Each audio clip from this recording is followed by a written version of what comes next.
We're at the home of everything Frederick. It's 401 North Market Street in downtown. I am with Gary Morton, running for sheriff. Yes. You kind of hinted about it when I had you here in July last year, and it is now official. You're in full campaign mode, I guess, really, and just really educating people. But welcome to Good Morning Frederick. To be back. It's been a little while. I know we've crossed paths here and there. Absolutely. And, get a chance to talk to you every once in a while, but it's good to be back on the show and come back in and, get a chance to share a little bit about where we're at and what's going on. And, we've been rolling pretty strong for probably about 5 months now. Yeah.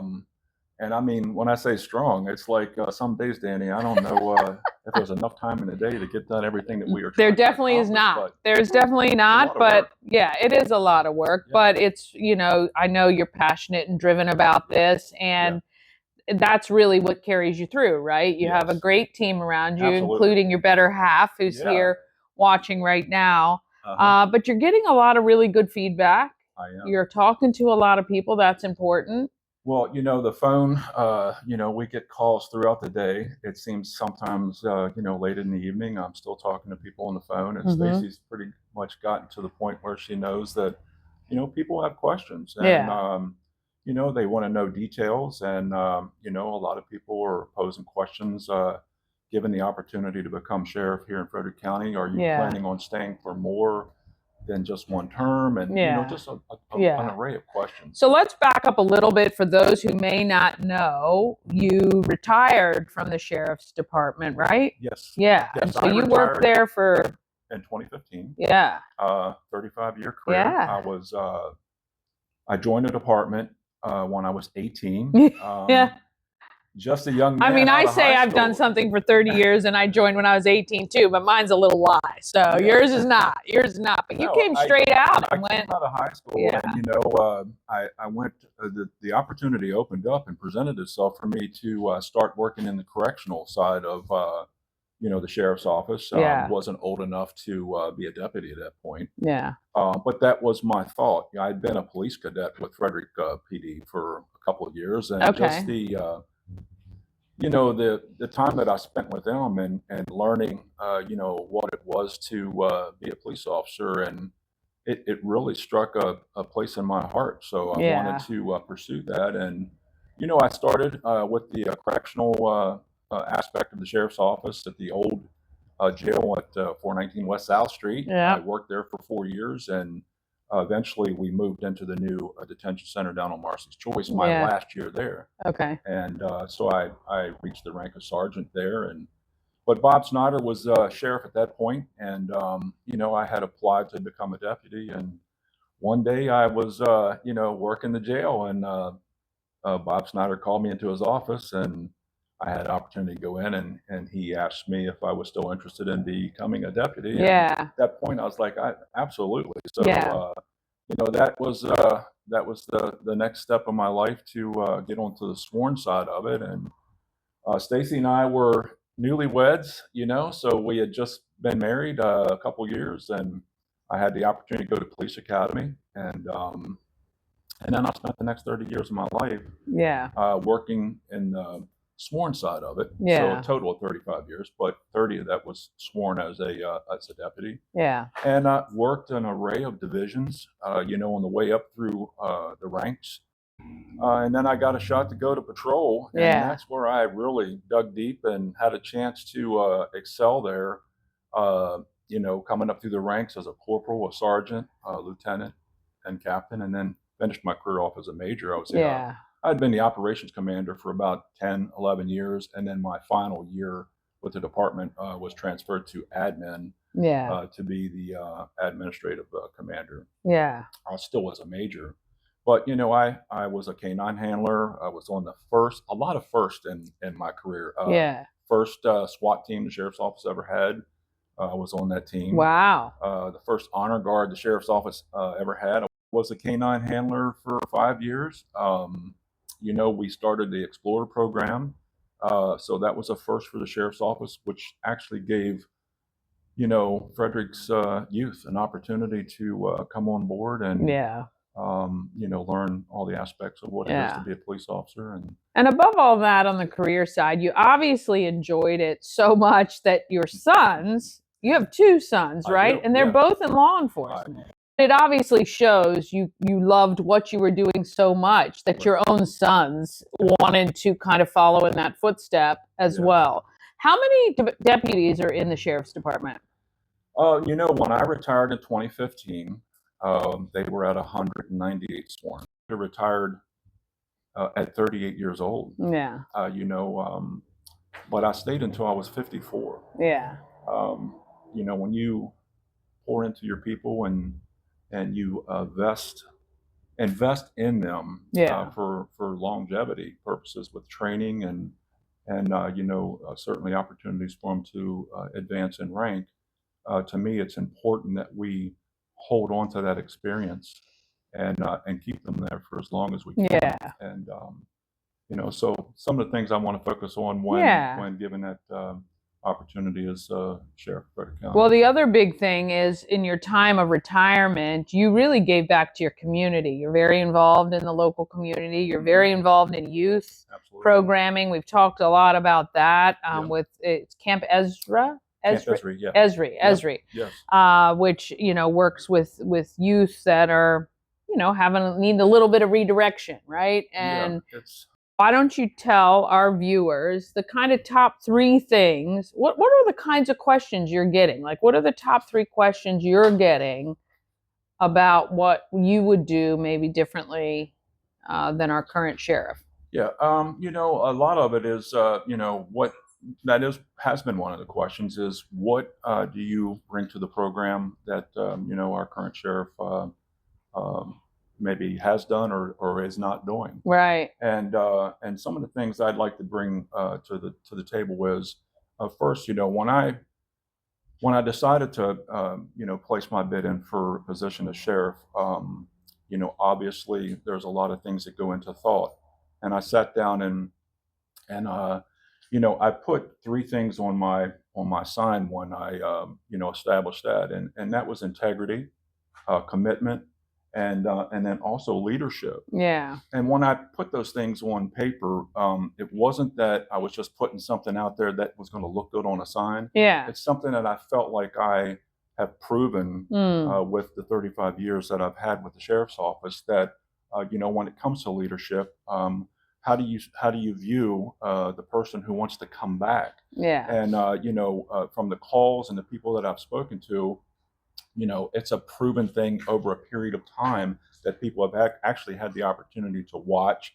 observe, and see, my life in that position. And not only that, but then, those roles as a husband, as a father, as a grandfather, I bring those things to the table. Yeah. There are things that are, missing from the department at this point that we established, back under the previous administration with Jim Hagee when he was there. We had a police academy. It was very inviting to bring people into our agency that had the opportunity to attend our police academy that graduated with a 2-year degree. Right. That program's been eliminated. It's not there anymore. So one of the things that I want to focus on is reestablishing that. Obviously, retention is important to me because you spend 10 or 20 years investing into your people to have them walk away from that right at their retirement date, to me is it's just a big loss to the agency. And there are a lot of people that have walked away in this past year or so, command staff wise, that I felt like was very valuable. Yeah. And to watch that walk away, it's a loss to the agency. It is a loss. I mean, any company will tell you that. First of all, the amount you invest in somebody to train them, get them up to speed, the amount of knowledge when they walk away at 5 or 10 years is just, it's horrible. It can be devastating. So, yeah. Well, that's one of the things, that's certainly been a question. I've had the question posed about my thoughts on 287G program, with our immigration laws and illegal aliens in Frederick County. And as I've told everyone, I was there with the department when we implemented the program. I still support the program, but the one thing I feel like the department has failed in is that we need to educate the community. I think that, you know, as a leader for an agency, we need to be in places. You know, we need to be in community meetings. We need to be tied to tightly with our educators, you know, all the opportunities that we get to serve with our board, you know, and the people that serve in our leadership roles in Frederick County, to bring that message out to the community and let them know that, look, we're not an agency that profiles. This is what the law dictates when we. You know, we implemented the program at the jail. It used to be at one point the deputies even did it, were certified, and but that was eliminated, and it exists at the jail. So it's a process that takes place after an arrest is made. It's, you know, they're processed, and the paperwork is started with a much speedier process because of having ICE officers at our jail. Right. So I think the public has a bad perception of what that entails, because you know, I think the department's failed to educate our community as to what it's involved in and how it takes place. Yeah. So that's some of the things that I would like to look at as well. Awesome. So, you know, when it comes to that, and then, you know, people have asked about diversity in the department and, you know, DEI and things like that. I've, you know, had that question posed to me today. You know, look, we want every person that's in our community to have an opportunity, should they choose to be, you know, a deputy sheriff, to have that opportunity. Right. But it can't just be a card to check off. You know, there are requirements to be a police officer. Right. It's a high standard. Yeah. You know, and we need to follow those guidelines as well. Yeah. But we are open to everyone. Sure. You know, and we want everybody to have the same opportunity that we had. Right. You Right. know, to fill the shoes. I mean, yeah, police work's hard. Yeah. You know, it's not an easy thing anymore. No, it's not for everybody, for no, sure. It's not. Yeah. And but you know, I'm open for anyone that desires to fulfill that opportunity, to have that opportunity. Yeah, well, it sounds to me like these are pretty common sense things, and that's what we like about you. I think you're a pretty common sense, straight shooter. You know, I think the communication and, you know, is really great, and you know, we love that you utilize these opportunities to get the message out there, to answer questions, that you're open to all of that, and you know, want to serve this county. So integrity is big for me. You know, and I think that, you know, you have to be transparent. You have to be truthful. You got to be upfront with people. There's going to be good times and bad times, but you know, being transparent, being informative to your people, look, investing in your community. Look, I love Frederick. I know. I love the county. I've spent my whole life here, but I also love every member on the sheriff's office. Every one of those people that are there, I cared for. You need to know that as a leader, you know, I care about their welfare and their families as well. And I just think when you do that, when you pour into your people and they know the genuineness comes from your heart like that, it goes 1,000 miles. Yeah. You know, they know you care for them. The public knows that you care for them because you're out, you're involved, you're doing things. I just think it pays dividends for, you know, relationship and trust. And that's another thing. I felt like, you know, one of the reasons why I wanted to come back is obviously there's been some things that were noted, you know, over the past year or so that were kind of a negative light on the sheriff's office.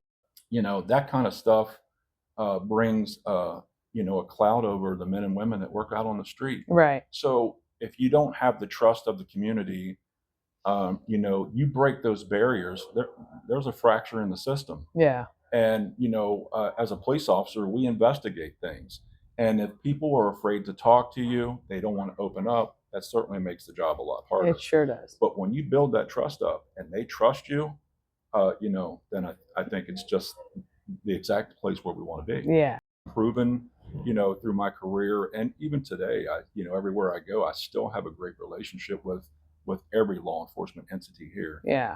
I hope to have the same opportunity and relationship with our county exec's office and, you know, the people that serve in as mayors and burgesses in our county, that they would know me and trust me, and that, you know, we work together as a great team. So that's excellent. Where can people get more information? If you look at Friends of Gary Morton for Sheriff .org or Okay. .com, I have both. All right. But .org is the main. You can log on to my website. Yeah. My platform's there. There's also a place if you have questions, you can send me a question. I respond to everybody. Yeah. But you know, when you're in politics, they said that you give up your whole life. My page does just that. You know, Yeah. everybody will know everything about me from, you know, Yeah. where I went to school, what I did, my years, every rank that I went through, everything that I was responsible for Yeah. as a commander with the sheriff's office, and you know, my time there, where I'm at now, even, you know, the point of you know, my community giving with at-risk kids, and Yeah. being a pastor. You know, Yeah. I've been a pastor for 2 years and pastoring these kids, and you know, it's a great thing. Yeah. I love it. Well, we love that you're an open book. We invite you to research on your own, obviously, but take into consideration Gary Morton for sheriff now. So if you have questions, you can find him out and about. Yes. We see him a lot, and that's good. He's very accessible, which is awesome. We appreciate you coming back again. Thank you so much for having me. It's and great wish to you be all back the again. best. And we might have to bring you back closer to the election to remind people. Yeah, because you hey, know I how would love people's that. Gotta vote. You know, that's the key. Is yeah, like, you gotta know, vote. I got over 300 signs out in yards right now and all over the place. But I'm like, the signs are great because everybody's seeing it. But if you're not voting, yeah, you gotta when vote. the time comes, it's you know, it doesn't matter. Yeah, so. you gotta be involved. You You gotta vote. be involved. Yes. Yes, we definitely will. Well, we'll bring you back closer to the election and see how all of that goes. We appreciate you very Looking forward much. to it. Thank you so All much right, for having thank me you. back.